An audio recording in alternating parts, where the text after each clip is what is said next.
Senel asi sumayambu ikong hiramjari. Mahusang siswagin zeraba subscriber thabirapa. Manipuri historian mamu. Mayamgi damakduna laksari. Wari sibo lanthok matamda. Soikilang yamda ngakpinizari. Phare aduni mayam wari si tongzeragi. Wari sing asidagi na sahi pungkui kuidringagi mamangda. Singba thokiba thawdo amagi wari ni. Khogi yonggi Thongal asidagi Thongal ahumuk sakhalaga ahangba inkhol ama leirami. Hojiki inkhon sigi mapusi ahan nimasi leikhidabasu kuire. Aduga machanupadusu ama palamda thabak tawraga leikhibani. Aduna matam kuina sangni inkhonsi hangna dum leirai. Ahal aduna leinaramba yum adusu lebaki yum oibanina. Lakaigi angangsingna mafam adaida sangsangduna sanabada faklang leibaksing adu.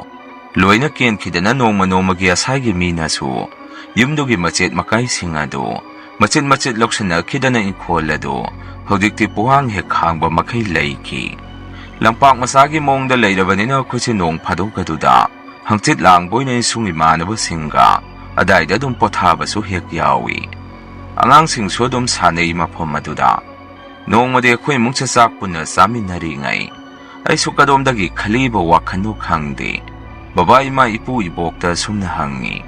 Ipu thamban ngogi kholese sumaina sum hangaga leiduri zara kuirene. Chahi tara mukti hela mani. Masanupa da pintu su masaktung kauksalai. Aduna ama palamda kari tawraga leiri jano. Nupiga thiraga leikraba zara. Aigi wadu da babana sumna kumai. Kanana khangbano siribra changnibra. Asukuina mayumin khon thado amaga halaktri sinadi. Soidina sira mani. Hojikti inkhonsi lekagi oire kaino. Babana dumna khumakpa aduda imana mo sumna makha tarai. Kaino nang baba mibu hekta pungsida siba yabro. Mina hainabada mamanga somda leiba ise thoibido. Masanupaga kari lamdanoma mapalamda layingba sangubada. Mama thambangogi masanupa khoi pintudo. Thengai hai hospitalda. Moide angangdo masak khangdadana kaurudrei hai. Aduda pintuna kaurakpani hai. Se thoibina sunangdi karaida leiriba hangobada Arunachanda waja oraga lei haibra kaino karino ma hairami hai mamanaba amagi laying minaba lakpani so hairami hai sidriko mi bo pungsida siba yaba nate nongmadi soidana ma so halaga sida leige hairakhini mi so angawba nate masagi mayum mingkhon achuk chawbasi hundo maga karisu mangoi babana muk nangdi ipaw ko yamna taramine o phare mana bune halaga leijaragadi akhodi sikhraboi khallure aina mo imada pintusi chahi kya mukti suramani hangami imana muk chahi budi yamamani nache hoidagi moina yamna nganna pokhrabani nache phaw hoji chahi kunthra manga helabani mayum pan khidana macha phokpane am sauratuni aina mo asadudi yamajani ni ima asumna numito wari doma khoi mungse sanarami Masige matung khuragi matungdadi da pintu ma masamakti yaurakpa ude.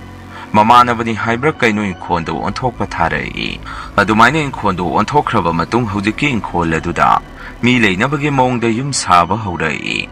Yumbura khangde miyai salaba nupa amasu Maruti 800 car angauba amada nungtigi yengsenba lai. Adumaina ahongba ma laabanina asai lakaigi minasu hangubada.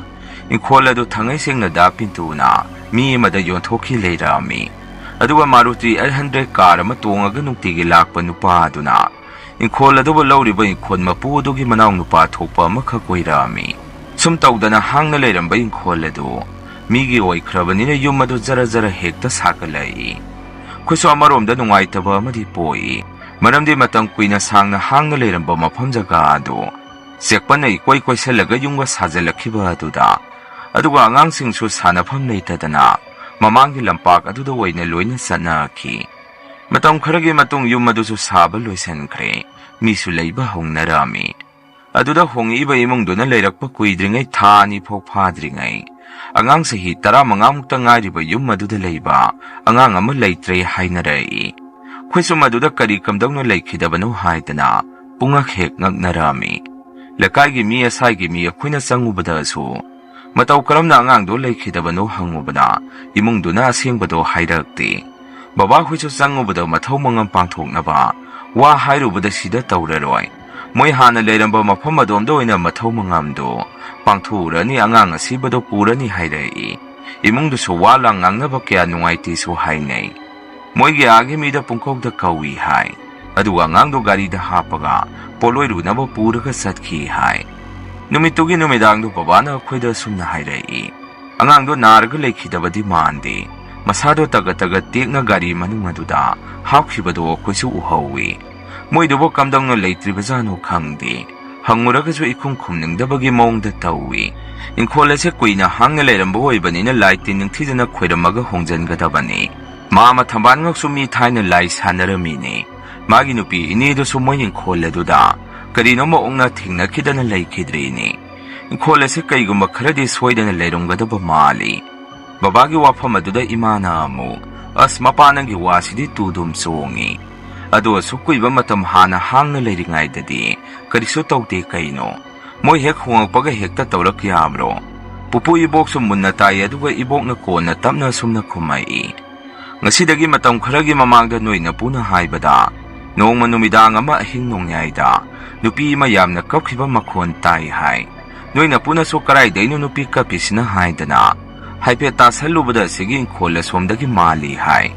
Khangde kainom di leiramani. Tuwa si masigi warisi numidang da sana ganu hayday. Ako'y sumaduda tumin lay narami.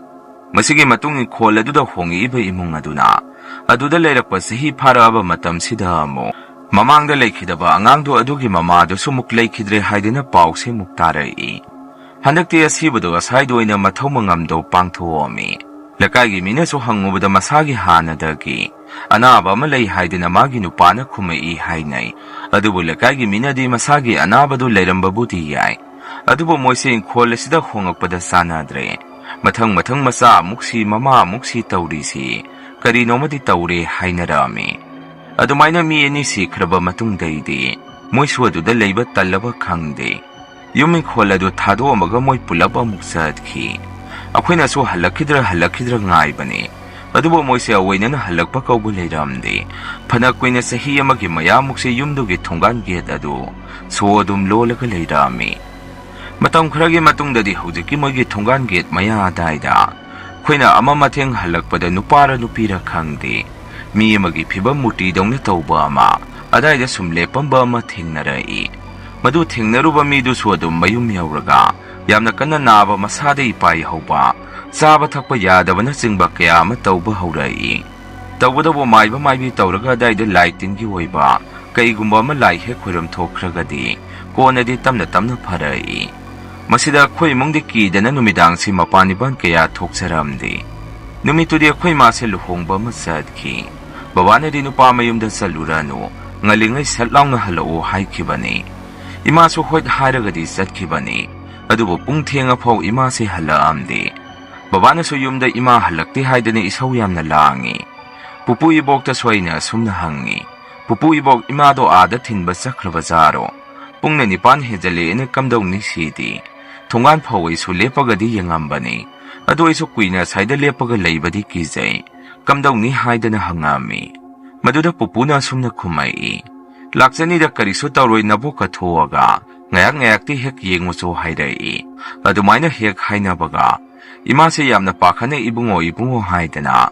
Ayse kaw dana imungda sensalay. Kweso kaydawrabazano haydana imagi manakta sangami. Maduda imase mayay kagi sofa aduda pamdaraga. Ay asayda karino mathengnaray. Noy may puthuro ay gisase mukta may okthokpiyo. Si hayramaga imase gyaladum taakidre. Pupuna susalo noy maiba matakawruso. Sidi yararoy thengnare ene namase. Asayda ibungo salo natomda jisatkano. Napaga salaga maiba makawruso. Adu natragadi yararoy nabokaiga yanghaurage hayray. Babana so bazi eduna pharani ibungo lao ipaga salaga. Maiba matakawrusi haydana. Babagi gari masado aduda babagi ibani. Maiba kaurunaba yumdagi garido. Thawdorakpada hujiki Thongal gate mapa adayda. Garido chapsana yakhide. Babana so kainone tawri iba mawongsibo. Naangkaydi kariso tawraktaba gari ni. Aduga ngasina tawri iba mawongsina kainone haydana. Garido hanjan ayna start amuk taw babana amuk taw. Garido start haw hayba sugya hek yaramde. Babay bani na garido kikka na kawri ngay. Thongal gate adaida murung sona khonjel ama tarai. Aduga hingai wai kai wai tawba manam amasu selai.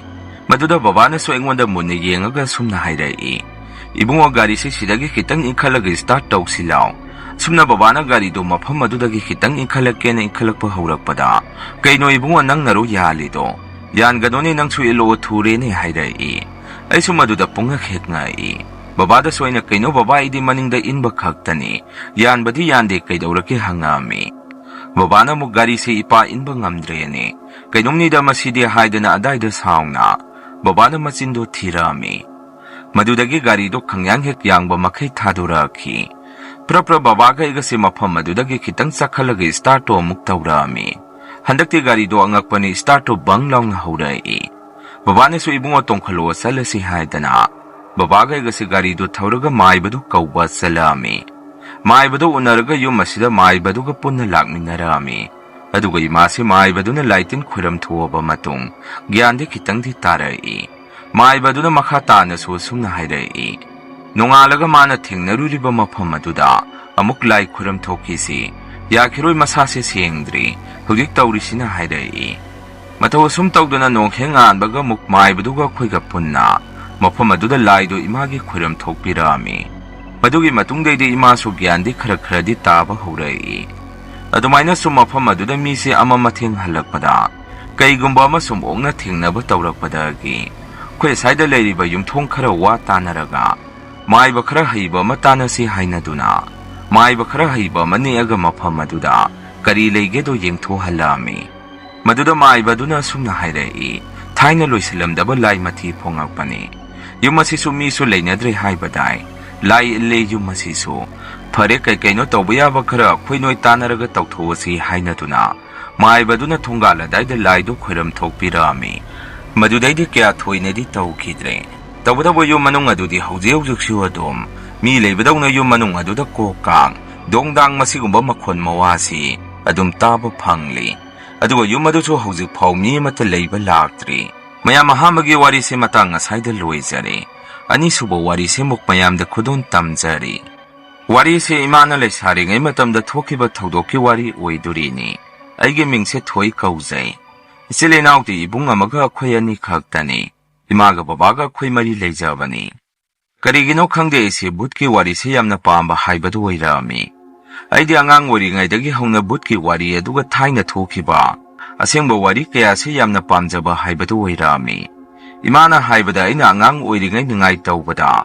Butki wari libige hairagadi kappato I haidana. Lekagi mina so ise kauksin wari hekta libi hai. Aiso wari ga libiragadi wari liriba midugi thabakasi. Mateng adum pangselami. Aina pamjabada ubada imana su mangonda thingnakiba wari kaya su libirami. Imana haibada hujikti butkasi leitabagum Adubo thaina di but sanaraga mingondagi mapot maran huran hanbasi. Yamna toini tawi hai. Aduga sikhiba migi thawai se phajalaga sanai so hai nai. Haudikti mi yam khalakpagi leifam phawbu leitabadagi. Butka mata leitrabani thaina di lama hangba yamna leibana. Laitin so yamna ongna thingnaba tawi haibirai. Wari se so kuire imana le sabi wairingai. Makhoi lekai se khoida wa sanabi hanubi ma lei hai. Aduga but sanaba ahal amasu lekai aduda leirami. Hojiki ahal hanubi se but sanai haibadi. Kona khangnarakpani migi laitin ongnaba. Migi posem lakthokpa adu makayado. Manabu yengagadi phai haidana. Maming yamna satpa maibini. Lam kayadagi sumi yengba dum laknarami. Adubo phai hainarba midu. Magi phatabasu lei haibaduni. Maibiduna but sanaringai thingnakidana. Pakhatkidana mi laikhidabasu kaya ama yauki. Ahal hanubi asi sahi phana yamle hai. Maga humin kangminarakpa masung mamanabi amata leitre hai. Adubo hanubi edudi masasu sonde zabasu naha magum. Phajana dum sai hai. Sahi maudra helaba phawba anaba haibado amata leite. Masado tik laungna dum leirami. Hanubi eduna sahi maudra ni thoi surokpa daidagi. Masado sonjalaktuna. Yamna wana naduna phamsenaba haibado haurai. Mayamna su kuiraroi sakrani masadi yamna sengba ahani. Nongmata sumna naraktriba ahani. Magi sahi matangse akoibu yauba ngamgadro haidana. Lekaina sonai hai. Hanubi sina hek naba hauba matamdagini. Lekai is the Masai kan kanaleba na hakayama, matang siba haurai. Tama mukhanubido pamsiana dunilay rambado. Lekai is the yan hana pakang masama, gari accident talk to na shiki hai. Mana hexiki ba matungdagi hanubido, anaba paduna hana kumamo, masado ikan kanilay rami. Hoy magi masin manauk siya humni nupani adugo imaga. Hojiki hanubisi ima hoygi yumduga, kolupoy na layminabani. Imadi masada karigino khangdi hanubisi, hek ubada yamna kiba maphawi hai. Hanubi asina hek naba hobuga lekai sida mi ama muksiba. Sumaina sum taurupadagi lekai mina hanubido, khoida wa sanaba mali haidana hainaba haurai. Adubo hanubi sina lai sanaba nongbata thengnadabanina, mi kharadi thajanaramdi. Ahal hanubi sina naba khudingi imagi moigi kolup adusu, mawong ama tauba haurai hainai. Haira panbi singa si maram sadana kelakpa hainaw panbi gasi, doina kangkang duna mangba dumaina haurai. Matamaduna imana yung pandringay agi yung do uwa suyam na hawi. Ahal aduna naba matamdadi sagay edo tamnabagum taurami hai. Maning maya se karino kangdaba kara taurai. Mi kara hongnaraga dungdung siyan ba yung taksida na karino masong na aga. Yung taksida donglaw na taraga muggam-gam siyan kiba dumaina haurai. Ahan badadi haudong na hainarami hai. Aduba tuway na sumtaurakpadagi. Tamnare haibado kangnarai. Makoy kolupta layriba yung singduda su tawi haitana. Mayampo na wari su sanarami. Imapok liba koy boksina ipuda. Hanadagi ahal hanubi siya lay sanarakpra hangubada. Ipuna sanade asukkoy na layrakpasi. Noong muta tingnade sanaragadi akoy su. Kangani haidana kumai. Koluptugi nupasing aduda hangbada su. Kangde noong muta tingnade loy na kumnarai. Asumna matang kura haukraba matungdadi ahal adugi masama mo singduso, yamna toyna khana sainaba taurei hai. Khanariba sina ahal asige seba taubagi matangda ngaktani. Ahan suway salaya seba tauningdaba phaurakdaba zani. Hanubi adugi mamawani ama sulay. Ahamadadi seba phajana taubirambani. Mawani duso khanaba se yamna toyna toyrami. Khamba sanguraga so magi waiba pendaba mayamdo, pauktamna duna lay. Mau haladuna ayamba sebadu tawi. Mau atombidudi office kabani aduna kaya yengsenba ngamamde. Mau hana haibana matanda na honaba wari. Kara mating pangminasi haizabani. Atombiduna mukhairibana tabak lepa yabanati. Tha khudingi suti toina sumlauragadi. Aise tabak tatpatabani. Tabak to talagadi yungi awat apa mayamsi. Kanana mensen biduri. Tabak suti layragadi aiso seba tawri ni tabak halakpaga. Numidang su tumdaba makay senari duni. Ahing tumdaba haisa kayang way kangdro nungan baga tabak su muksalliba ni kumai. Lakay miso kamdokpong kangamde pajan na hainaw hairaga su. Noy na sada tuoga kangadaba ni. Pamsenaba kayang wage do haida na hekta kumai. Aduna lakay miso mo'y kana zainabada amata kamtokpa sangamdi. Noong maso makoy mungdo yamna tina kana kiba tarami. Numitudagi mawani do tungan sanarami. Aduna ahalado kanamta na yengsen biramdi. Naraso suksi siyo yadraba ahani. Ahalado na yoksarakpa nupiya malay. Madu mayong pankre hai. Aduna marak talaga ahalado bu yengsen birami. Miso saga yamagi maungni mana yengsen do na kayambu yengsen luni.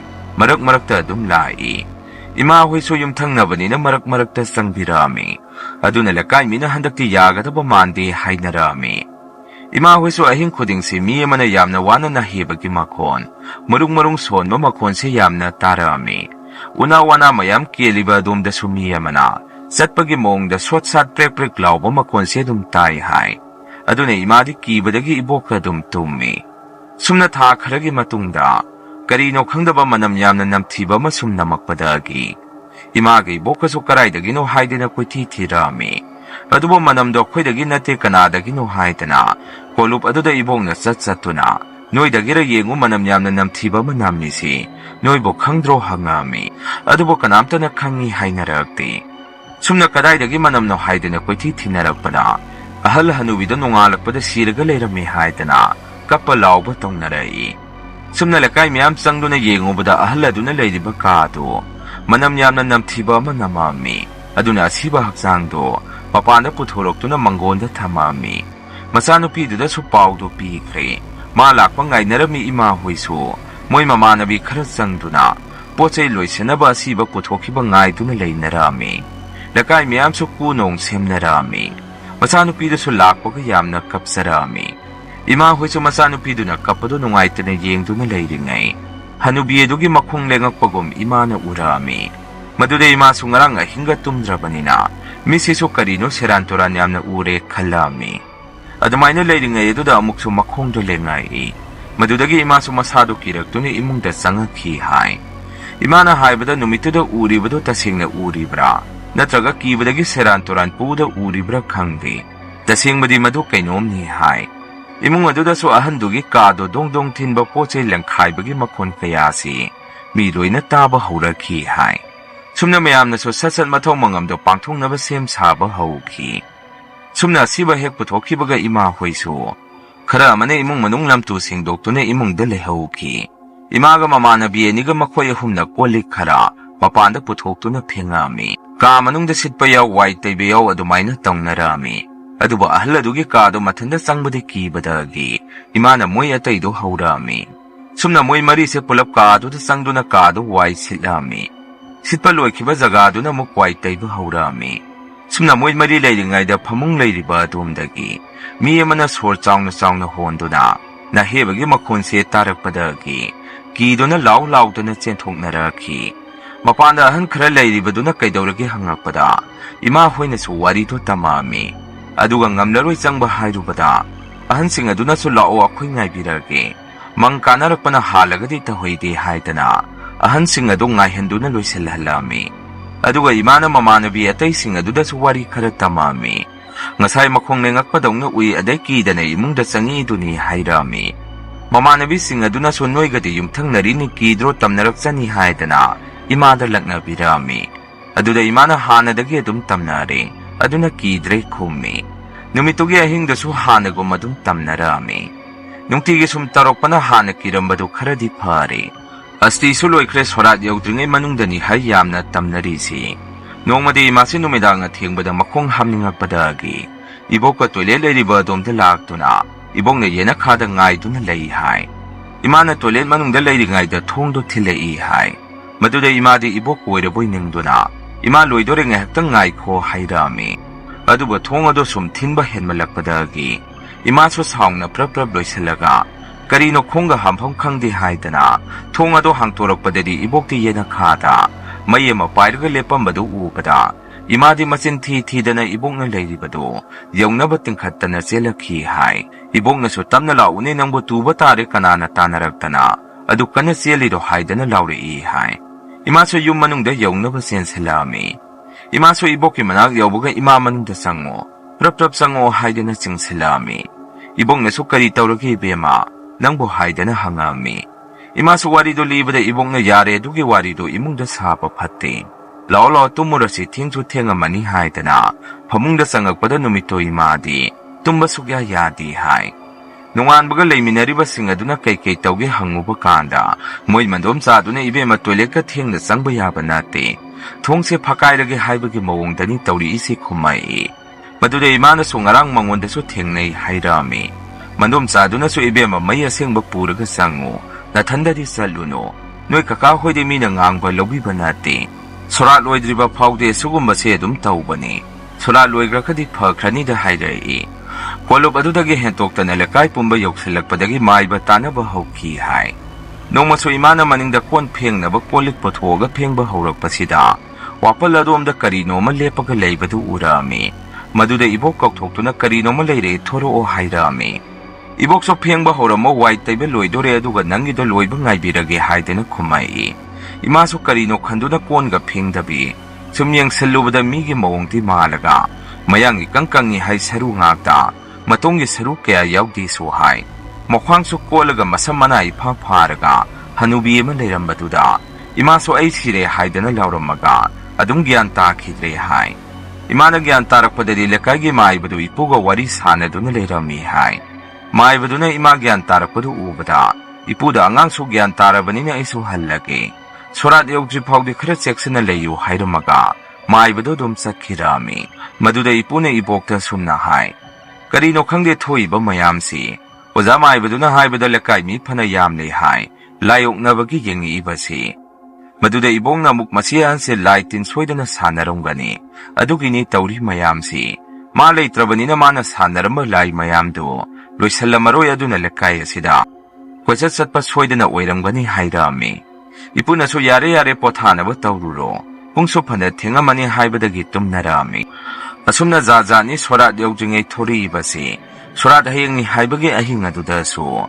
Manam yam na namtiba mahingay manamoy kayoy. Yam na namtiba manam namakpadagi ahingdo. Kanamata tumbayada na layhay. Aduga ahing nung ay matungda milay tabay yaubagi mawongda. Mi kapalaw ba makunso tayhay. Aduga mukmilay tabagi puloy na ba putopagum. Pungjan tinba mo'y bung makunsi dum tarami. Ngayang layra namtiba manam maduso matanda dum paki haydana. Nungan baga magi oy na ting nakibasing adu wari narami. Sumna surat loy kragaso dum patabadagi. Lakagi maibado muktanarga yung toksi hainaringayda. Hanubiye dugi masasing ni imong silay bangamdray haydana. Maibado kaugdo na yung tohalami. Imong aduso tamnabada loy rabazani.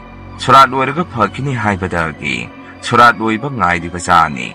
Adubo patabadagi yung hanbuway rami. Hanubido na layramba ka adu berayam na karabazani. Mawani duso ahing tumada namhat pa yam na to na tawihay. Maduda maibado na ahalado yam na ningamda na satkre. Noy na so pazana yung sanbi kidraba maali. Maramde hinglingay tsang kidraba ni na siragaso. Sanga kano haybagi mawang ni tawriba si hayrami. Asum na yung laba matungda di laydo karam towaga.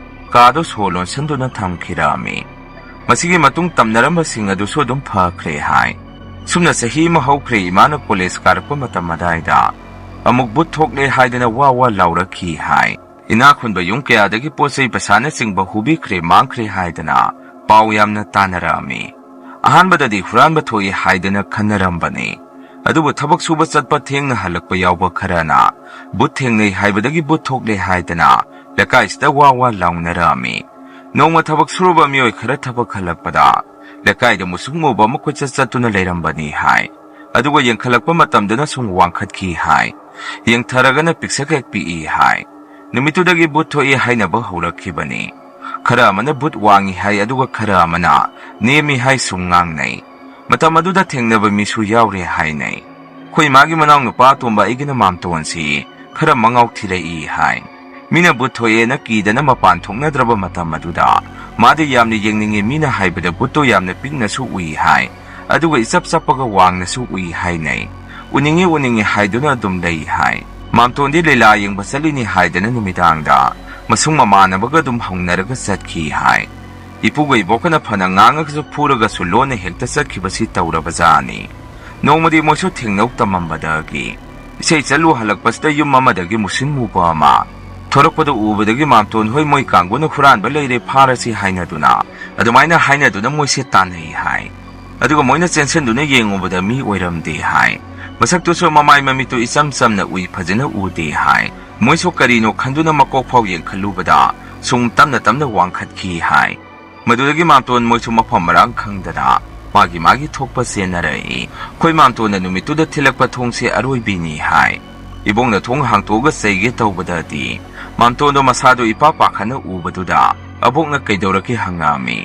Maduda butlay buto iko hay dana. Masado tarang nga madalay bagum tau bado da. Magi silayong naribakay tura. Sumna ibong na kudulakam tado na oktokpirami. Matam karadi mamtondo punaba man na pubadaw na dumlay baduda. Ipuna maibado kauraga yakalaba matungda. Laya makwaram tuwami. Madudagi tam na paraki hay. Tawdodo dagi mamton si mapanso kaya tokidre hay. Ibong na so pagiyoy na mo'y but hay do otong na pakreda.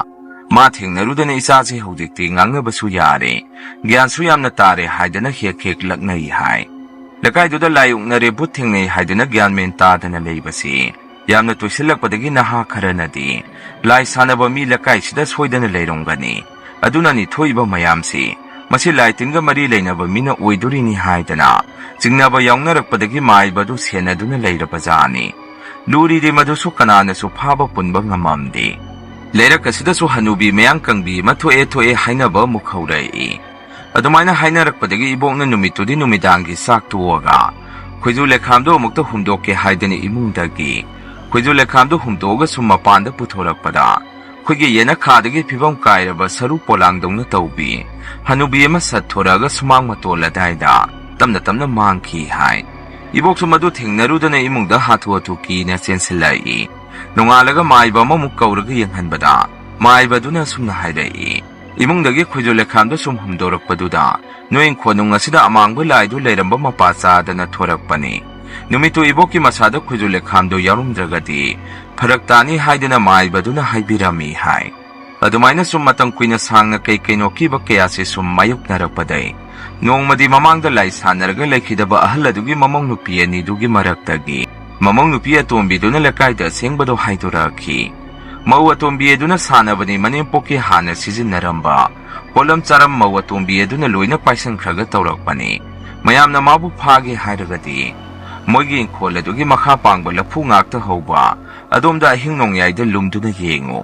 maduda dum khangani haidorai madudagi mayam sum mau handuna haridu kadai phok sumi yengasi hainaduna ahing nongyayda lakagi na ha khara ahan khara tawraga moigi inkhol aduda changaktuna lumduna yengubada lafu makhong aduda Manipuri thawai adu kauthoga wari sanaramba thingnaki hai madu ubada ahan kharadi wanthabasu yawnarami hai mayam changdana law khongba tawraga changselaga nupido phaki hai adugo lakai khundagi tanthoki adumaina tawkhibadagi hana ki tujungba kya ama nangambado tamna phaki sumne imana matamduda thingnakiba wari kya ama aingonda libirami masini mayam ngasigi rian hore story mathangi wari thagalakpada mayam punamuk thengnarasi ngasigidi mayamdagi kainanaba bidai lausari